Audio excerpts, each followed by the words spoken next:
everybody, I'm SJM. Welcome back to Star Technology. We've done quite a bit in between episodes. Not a lot of progression stuff, but some quality of life stuff, let's say. So, first things first, I built some more platform, obviously, so that we've got places to expand to.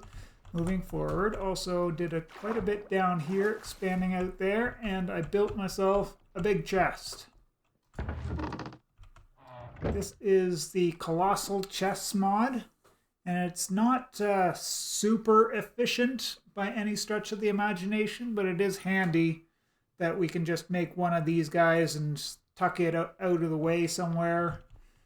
And then later on, when we're more flush with resources, we can actually directly upgrade this and get a lot more storage space out of it if we need. Just depending on how easy it is to make, I guess, applied energistic components. But this guy does have 3,375 slots in it. So this is a 5x5x5 Colossal chest. And that 3375 does equal exactly 125 regular chests. Now, the wood cost, I was going to do that before I started recording, so let me just go do a quick calculation. And, oh, I think I probably unpaused somewhere along the way while doing the calculations, but so if we look at the 125 chests at 8 planks each is exactly 1,000 planks. Now the Colossal chest itself, let's look at,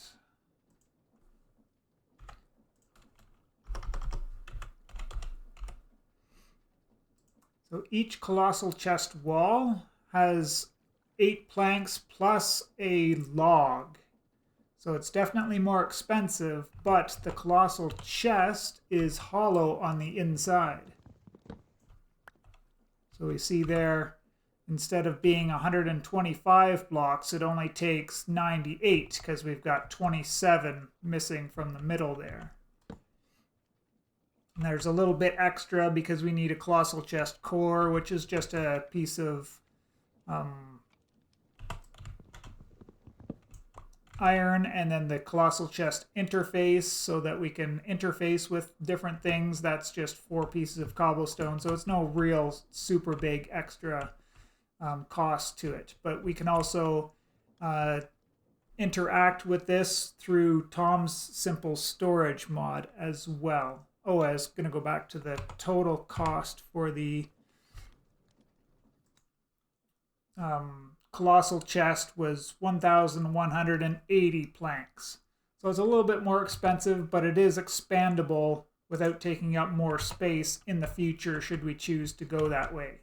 So if we wanted to make the copper chest walls, then we just would need to have a whole bunch of copper and we would get a little bit extra space. I think it's 25% more, but I think if we go to iron, it's double.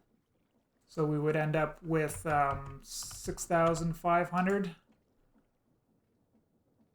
Sorry, 6,750 or so slots if we went up to iron after that.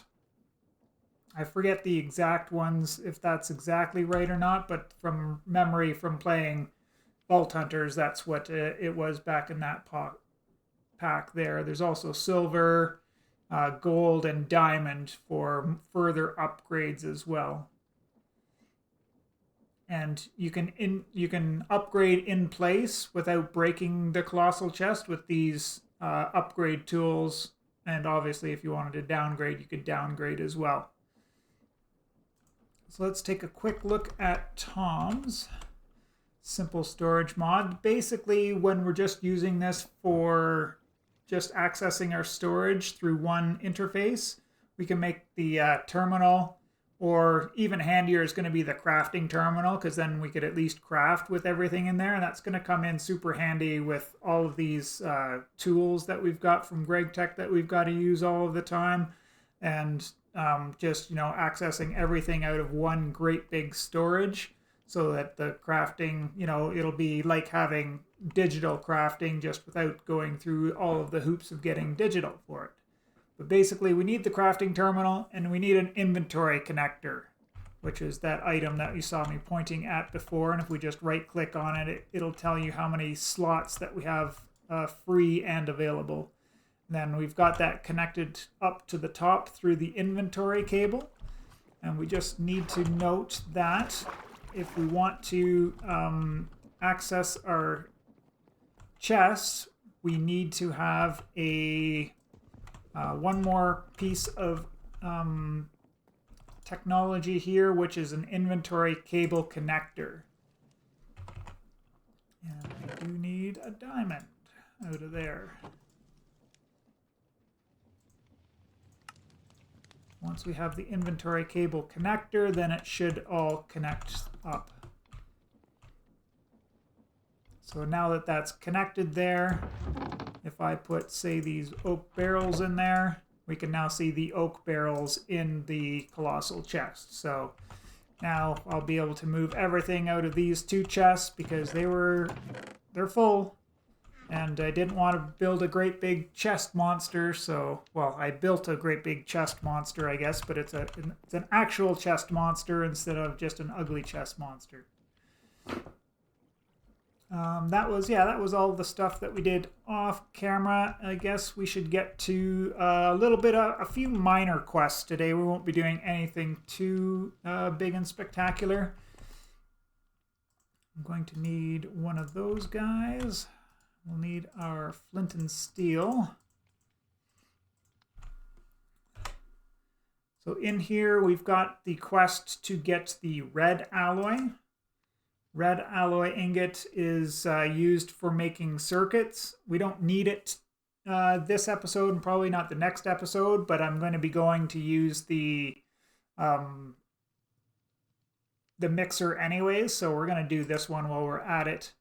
So in the heated mixer, 1 copper ingot and 4 redstone dust. In there with low heating will get us 1 red alloy ingot. And then the other thing, the main reason we were going over to use the mixer was to get our cured rubber. As I mentioned last episode, we need to combine 3 rubber with a sulfur dust in the heated mixer to get cured rubber. So let's pop on over there. I did, we're up to almost 3 extra buckets on top of the 4 buckets that I've gotten already.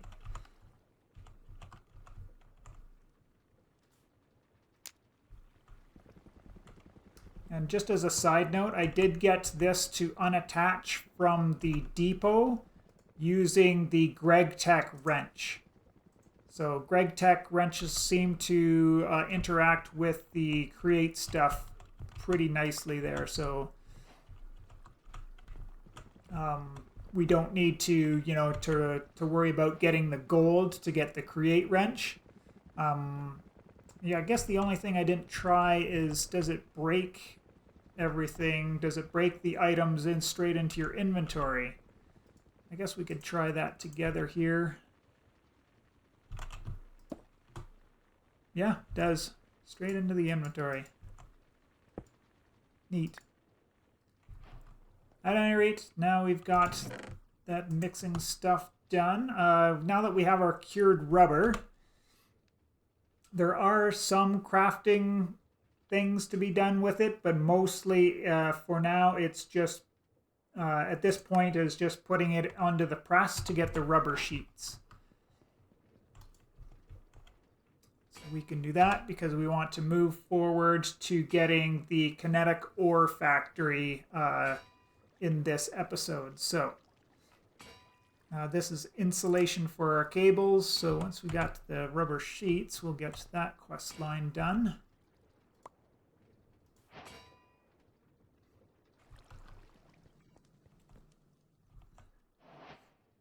And then we can move forward onto the LV machine hulls.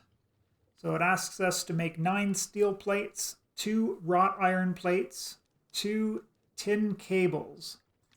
So tin cables are made by putting together a rubber sheet and some tin wire, and we get tin wire by using our wire cutters on a tin plate. At this stage anyway. Later on we'll have wire mills to make them, but a lot more efficiently. But for now we're kind of stuck with a super expensive recipe. So back into our backpack, we need wire cutters.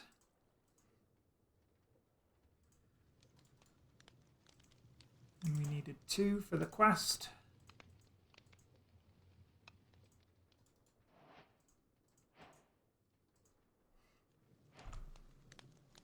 There we go.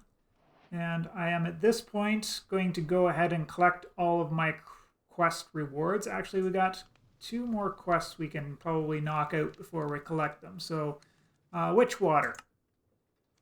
2 ways to make witch water, either through the large barrel, which is actually one of these quests here. We'll do that a little bit later so that we can automate the making of some of these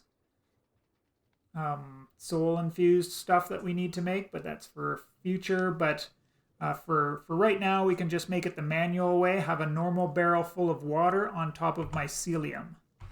So while sifting dirt, we did get mycelium seeds, these guys here.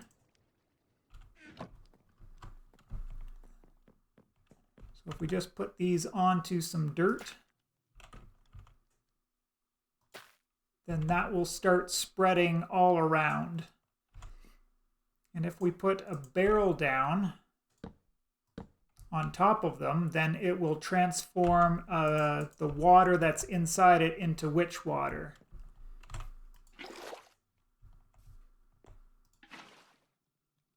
So we can see the progress bar there, it's starting to go up. Now, the ideal way is it will detect if it's got mycelium next to it as well. So see how the progression has started to go a lot faster. So in a 3x3, or if you build yourself a 4x4, you can then get 4 of these buckets up and going all together. We can hear that first one's already finished. And one byproduct that this will happen is once we've got some more mycelium around here, it will grow mushrooms, just like there. So if you need mushrooms for anything, then you've got access to them there. But there we now have our first barrel of witch water. Oh, and it wanted specifically a wooden witch water bucket. That's annoying. Guess we can put that back in there.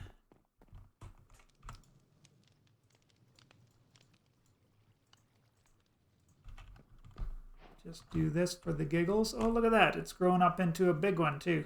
Oh, because I sprinted. That's hilarious. I forgot about that. So you can make lots and lots of mushrooms if you want.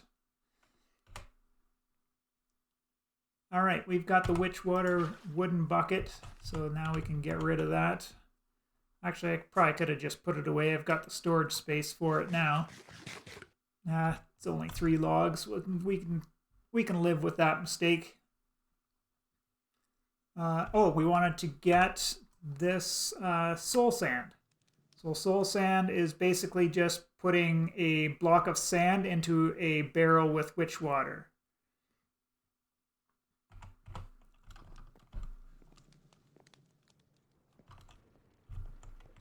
Oh, do I have sand over here? I think I got sand over here. No, dust. I've used all my sand. Fair enough.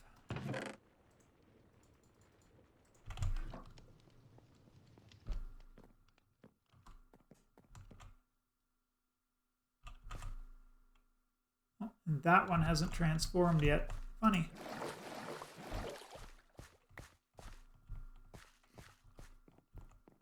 All right.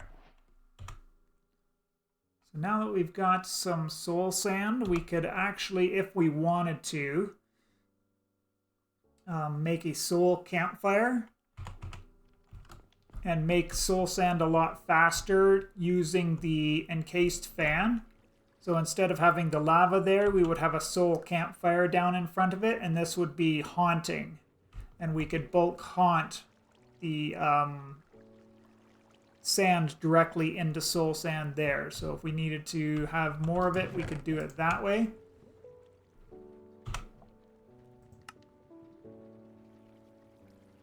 Just with this recipe there, and there is haunting, a bunch of different recipes here. So if you needed to get more blackstone, you can turn your cobblestone into blackstone there.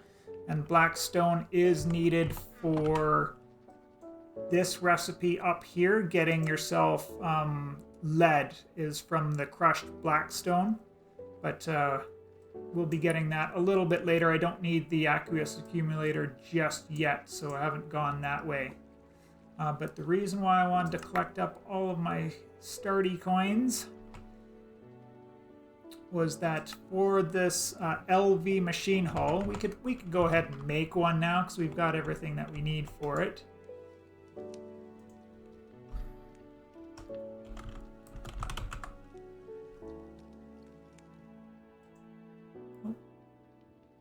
Where's the hull?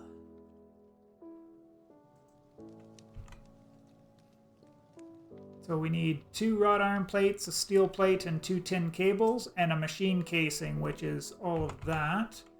Just 8 more steel plates, which is why the quest asked us to have 9 at the start.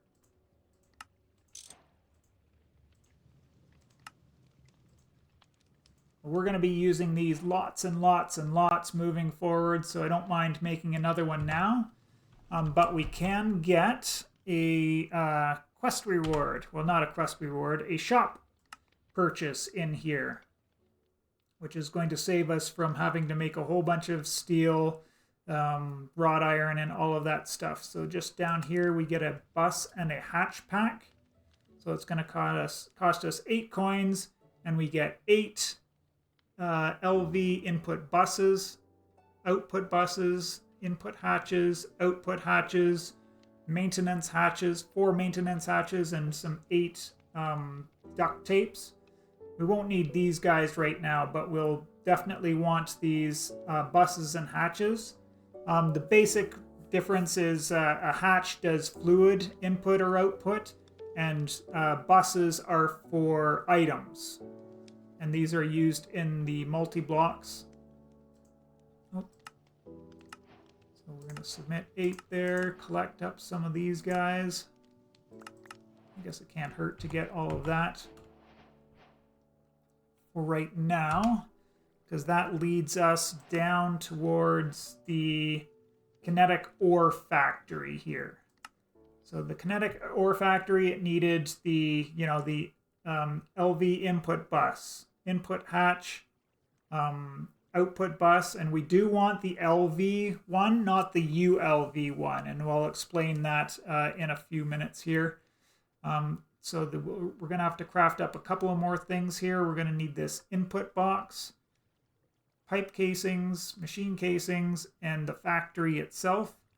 I've got the 60 fire bricks already, but I do need to get rid of that guy. Oh, and I've 100% forgotten to do this. There, just in case the worst happens. I destroyed a couple over there that were in the next chunk over, but not a big deal.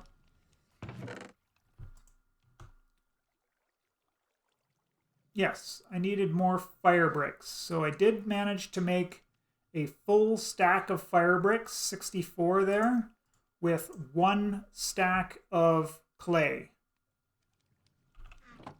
And if you're that's the big reason to do the steam macerator setup, is that otherwise it would have taken 4 stacks to get up to that many. So we'll definitely use it at the end of the day, right? I'm gonna put away some of this stuff that I don't need right now. There's extra Zycraft gems. Don't need those right now. Might as well start putting our tools in there as well, because I think I forgot to make some bronze plates. Let me just take a look here. We're gonna need 4 of those. That's 24 plus 2 more recipes there, so that's 8 more, plus 12, 24. That's 48. Gonna need quite a lot. Quite a lot. I don't even have enough bronze, so we'll have to make more bronze while we're making this. And I'll be back when all of that's done, and we'll put together this next multi-block. Alright, this is actually annoying now that I've actually used it for the first time. So if we need to make these bronze frames, it won't actually put the wrench into the middle for us because of NBT data. That's super sad. We need a wrench and a hammer here. So I wonder if there's a way that I can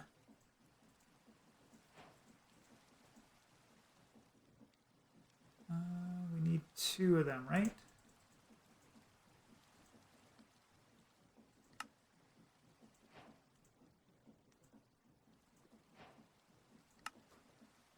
Make sure to keep these hammers at the top of the inventory so that I can always find them.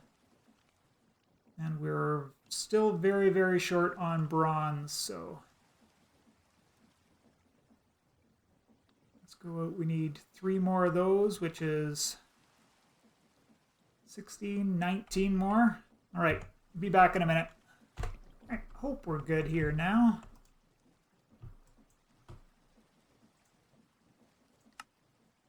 Grab our hammer.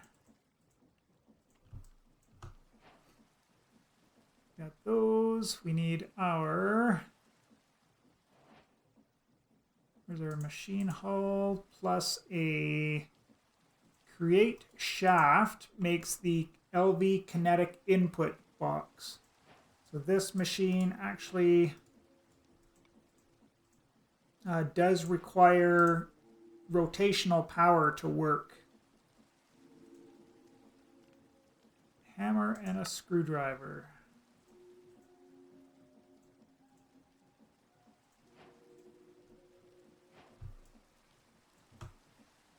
There we go. So I should now have everything we need to put this thing together.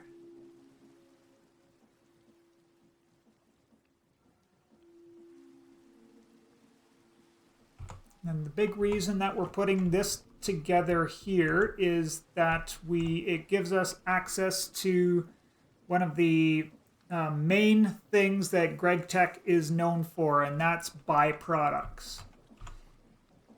So if we take a look at the uses for the Kinetic Ore Factory, basically it takes the crushed ores that we have and gives us, so it'll take crushed magnetite and it'll give us back the magnetite dust, but it also gives us a chance at bonus magnetite dust and then gold dust over there. Same thing with the copper here, gives us a chance with gold and nickel. We can have a chance at gallium and sulfur with the zinc, and nickel and tin from the iron, silver and sulfur from the lead as well, which we'll start processing here probably next episode as well. But for now, we do want to take a look at how we get to put together this multi-block. This one is one of these ones where we're really glad we've got this functionality in JEI telling us how to put it all together, because this looks quite complicated. So this down here is the kinetic ore, the kinetic input box.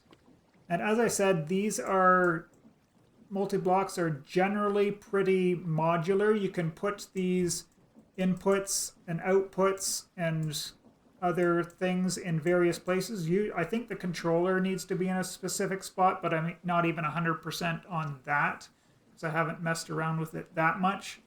But if we look at the layers here, so the first layer, we need a 3x3 with then 3 on each of the other sides.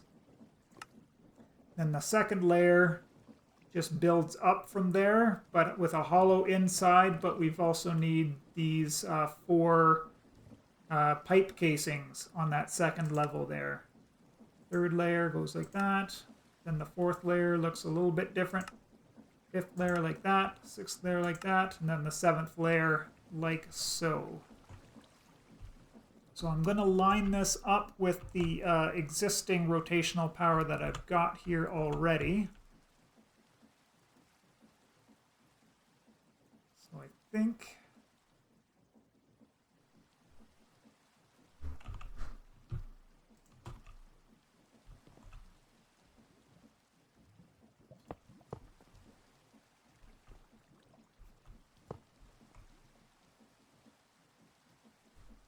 going like this.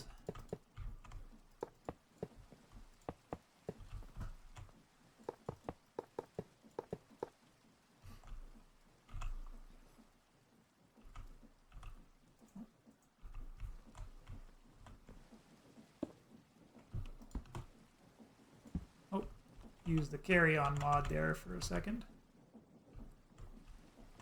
So this is the one here that I'm going to want my kinetic block on.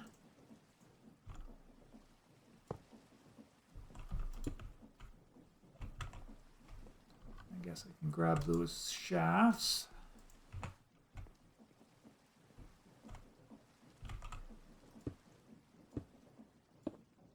Yeah, that will hook up perfectly a little bit later. And I guess the rest of this is just building this up and out.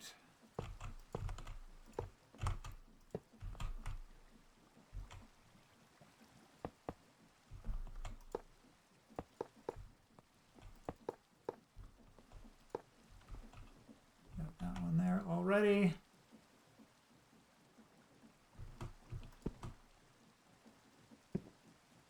Stupid carry-on mod.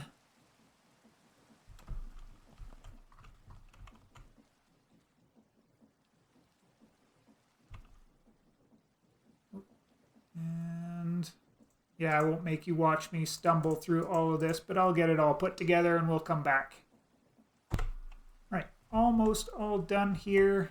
Just wanted to go over the one difficult pieces to put in are these guys here.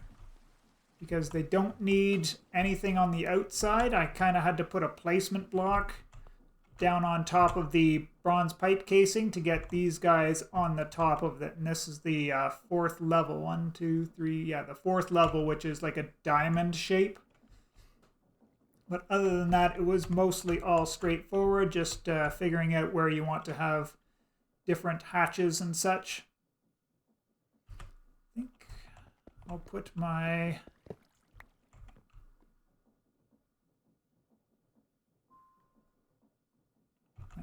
input hatch here. This is where the water is going to go in.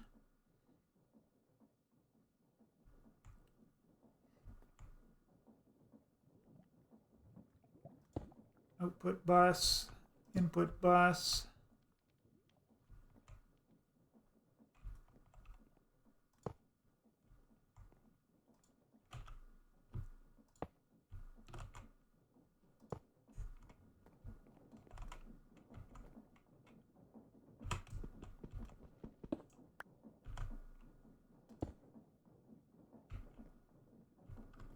And incomplete. All right, let me troubleshoot this and I'll let you know what I messed up. All right, so I did a quick shift and right click on there. And everything around here looked fine until I got back here, and it looks like it wants that stupid kinetic input box to be in the bottom corner there. So let's try...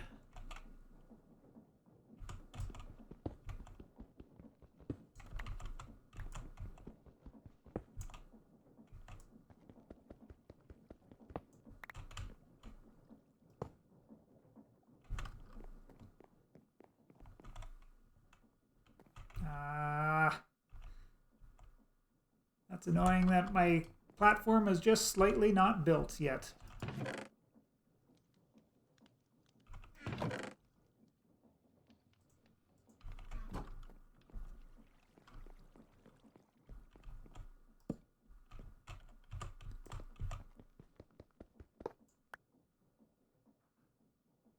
Oh, no, that's not the one that I wanted to come out. I wanted to put my controller here. Of course, it dropped too far in for me to grab.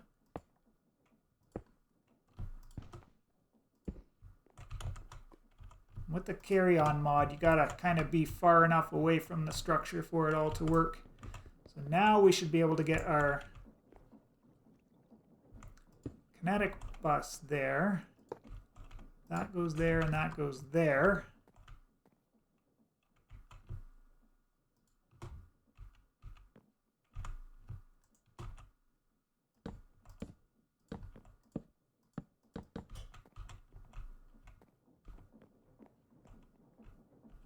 Maybe it's not as modular as I thought. Maybe this has to be down on the second level.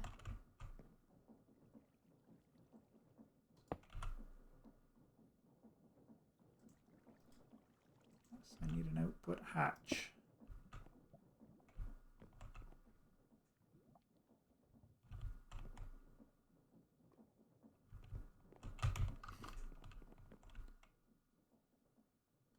Ah, that's horrible. Horrible, horrible.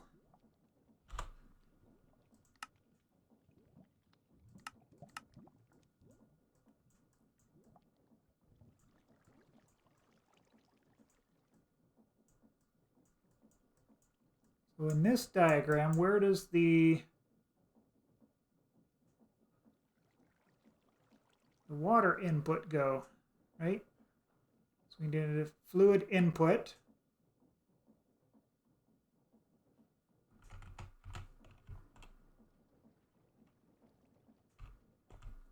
Oh, I've got 2 hatches and 1 bus. I need 2 buses.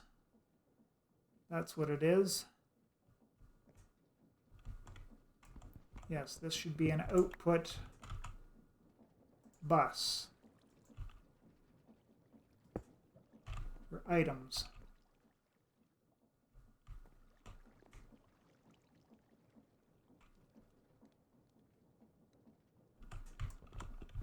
And then maybe this has to be on the opposite side.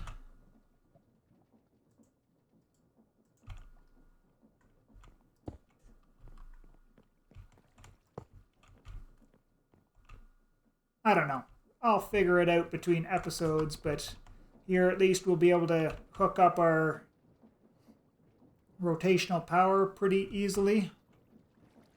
Just bring it down with a couple of cogwheels and hook it into there.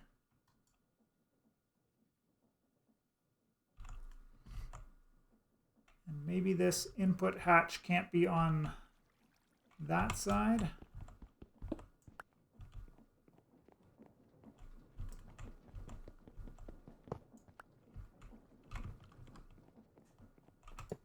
Touching the controller.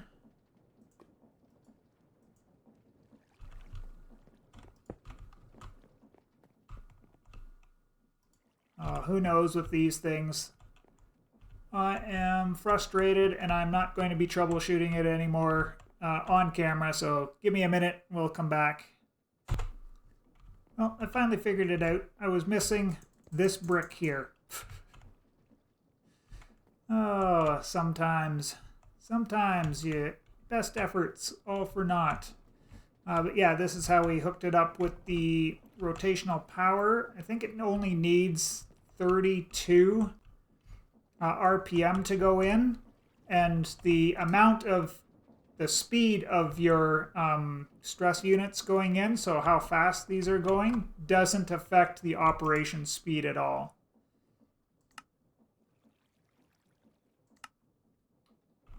Where did I read about that?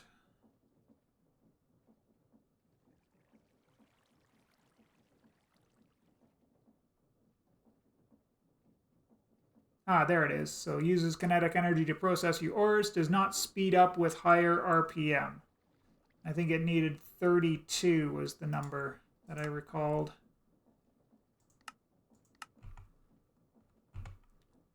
So if you've got a speedometer somewhere on your network, you can figure out how fast it's going to reduce the actual stress impact that we have on there.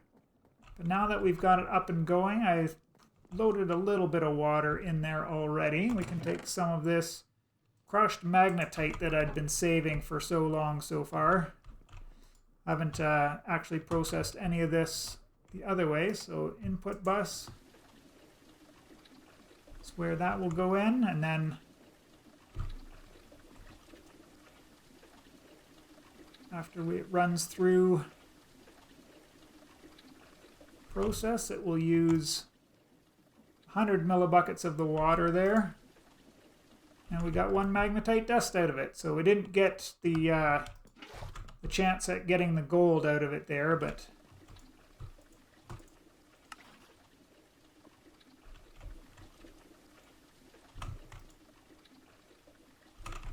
that's how this guy works. So I guess we could find a way to get items into and out of it, which is probably going to be with the pipes mod.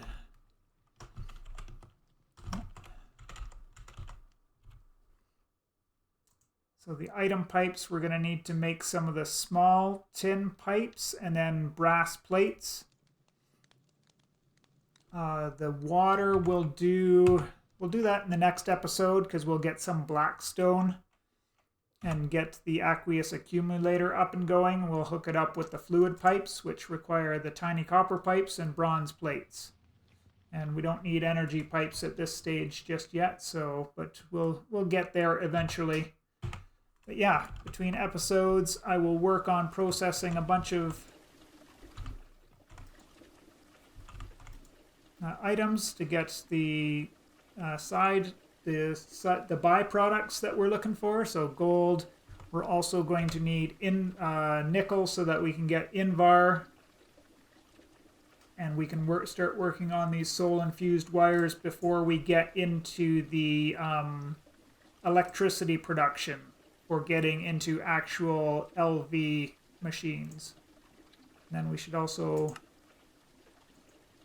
look at these guys up here, because we're going to need better production of stress units, because our electricity will be provided by Create as well. So that's for next time. I'm going to sign this one off here. Thank you for surviving through my derpiness building this silly little multi-block. I appreciate you all for checking out the episode, and we will see you in the next one. Bye.